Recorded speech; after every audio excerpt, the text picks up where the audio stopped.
अस्सलामुअलैकुम फ्रेंड्स, कैसे हैं आप सब। उम्मीद करता हूं कि आप सब ठीक ठाक होंगे, फिट फाट होंगे।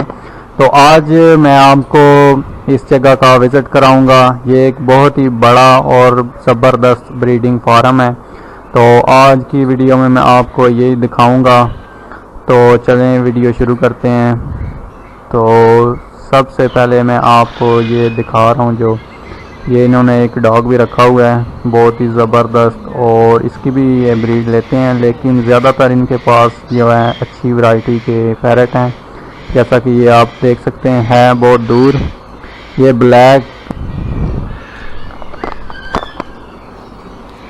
तो चलते हैं आगे। ये मिकाओ हैं, इनके पास मिकाओ की बहुत ज़्यादा वैरायटी हैं। तो सारी वीडियो आप ज़रूर देखिएगा। वीडियो थोड़ी सी सही नहीं बनी, लेकिन फिर भी चलें, क्योंकि टाइम बहुत थोड़ा सा, लेकिन फिर भी आप चलें देख लें। तो एंजॉय करें आप वीडियो।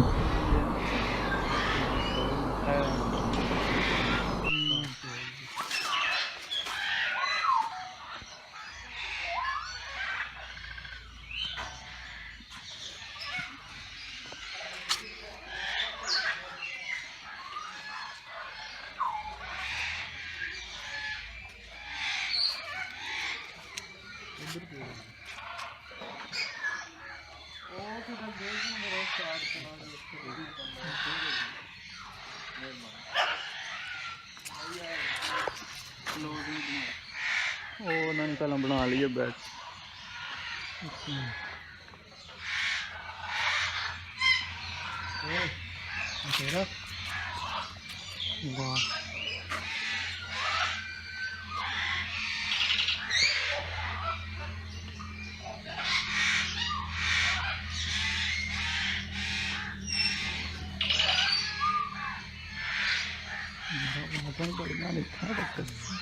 ओ ब्लैक नायाब चीज है, क्या बात है यार।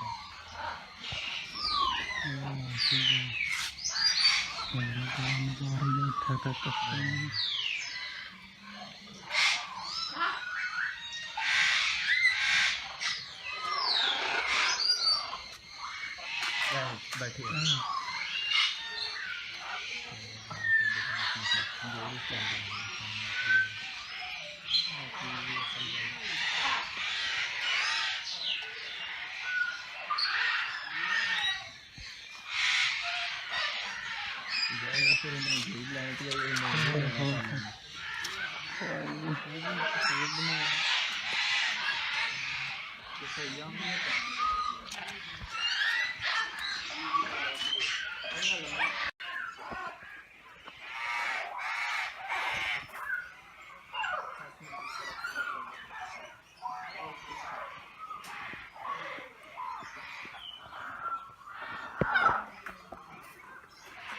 येलो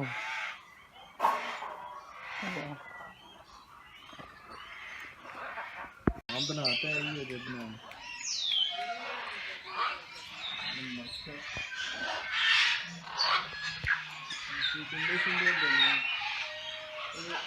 अंडी आती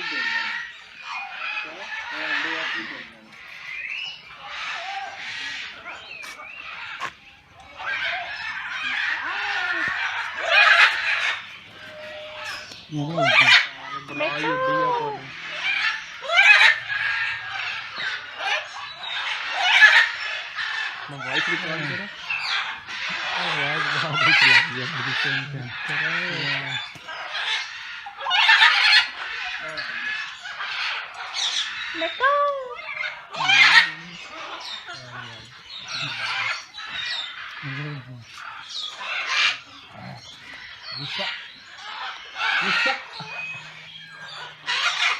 मारने का मारने तस्वीर अच्छा हो तो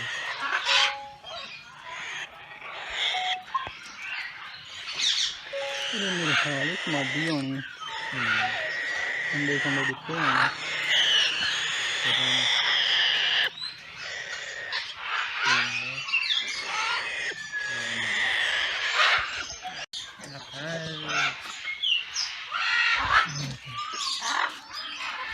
believe.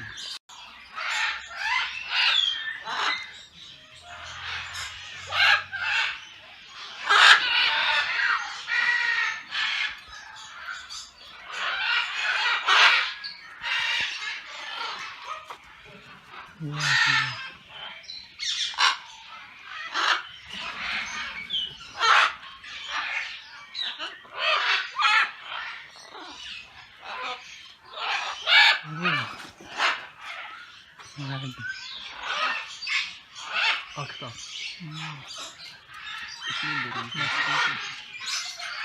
Actually, सीधा की लकड़ी का पैरन लोग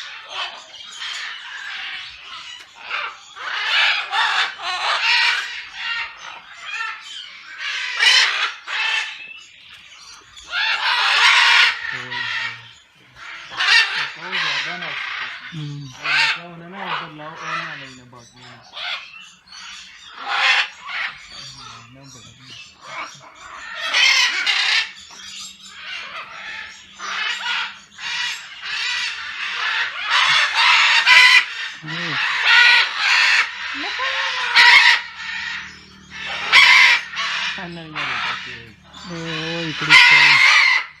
पिछड़ा सील भी नहीं पा रही है वो पिछड़ा देखी दिए नहीं छोटे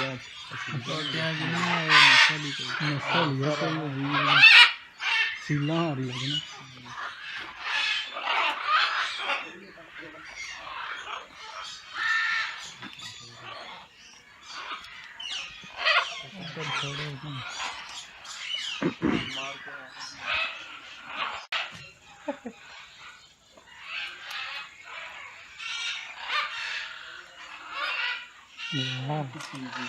वो पना मड़वाए है ना ताकि क्या तकता वो ठीक है ये उसका नहीं चाहिए मछली ओ वही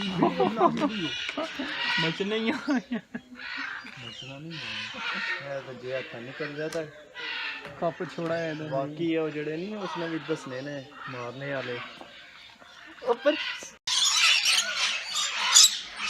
लेना चाहिए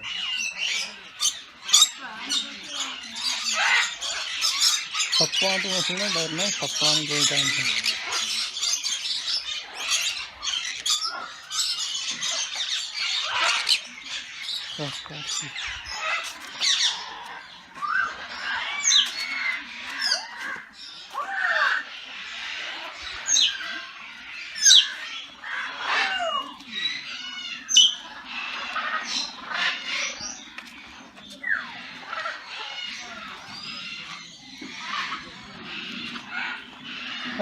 कामयाब बनेगा असली कल्ले कल्ले के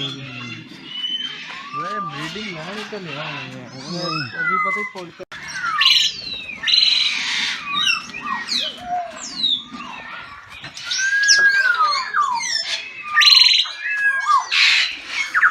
जी और ये आवाज़ अच्छी सुन लेना वही अपना